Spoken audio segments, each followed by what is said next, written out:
Hi friends, how are you? Welcome to Tulasi daily blogs.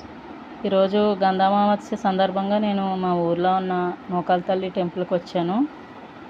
Temple right side ఇలాగా వినాయకుడి చిన్న temple ఉంటుంది. ఇలా నాలుగు వైపులు విగ్రహాలు ఉండి నాలుగు దిక్కులకి చూస్తున్నట్టు వినాయకుడి విగ్రహాలు ఉంటాయి. విగ్రహాల చుట్టూ ఒకసారి ప్రదక్షిణ చేసుకొని పూజ అది చేసుకొని నేను ఇప్పుడు అమ్మవారి టెంపుల్ లోపలికి వెళ్తున్నాను.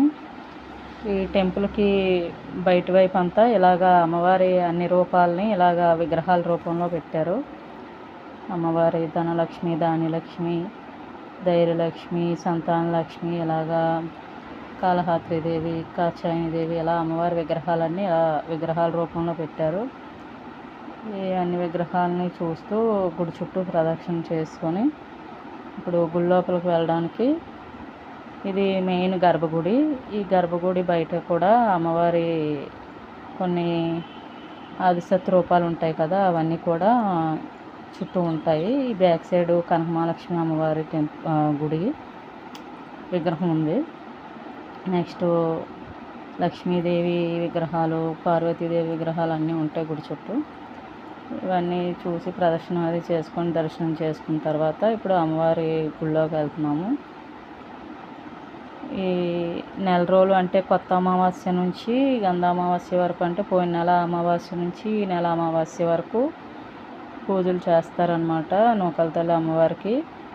ఎవరికి వీలైన రోజు ఈ నెలలో వాళ్ళు వెళ్ళి దర్శనం చేసుకుంటారు. ఆదివారం, లక్షవారం అలాగనమాట. ఈ అమావాస్య రోజుల్లో అమ్మవారికి బాగా విశిష్టంగా పూజలు అన్నీ కుంకుమార్చనలు అవి జరుగుతాయి.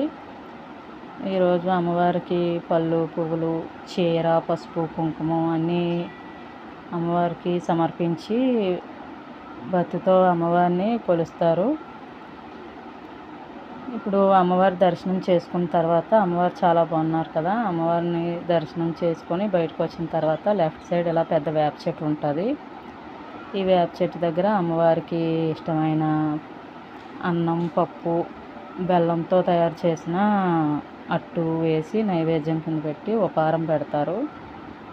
ఈ ఉపహారం పెట్టిన తర్వాత ఆ వేప చెట్టు చుట్టూ కూడా ప్రదక్షిణ చేసుకొని నమస్కరించుకొని ఇంటికి బయలుదేరుతున్నాం. చాలా పెద్ద వేప చెట్టు అనమాట ఇది. ఈ వేప చెట్టును అమ్మవారితో సమానంగా పూజిస్తారు. ఓకే ఫ్రెండ్స్, నా వీడియోస్ కనుక నచ్చినట్లయితే నా ఛానల్ సబ్స్క్రైబ్ చేసుకోండి.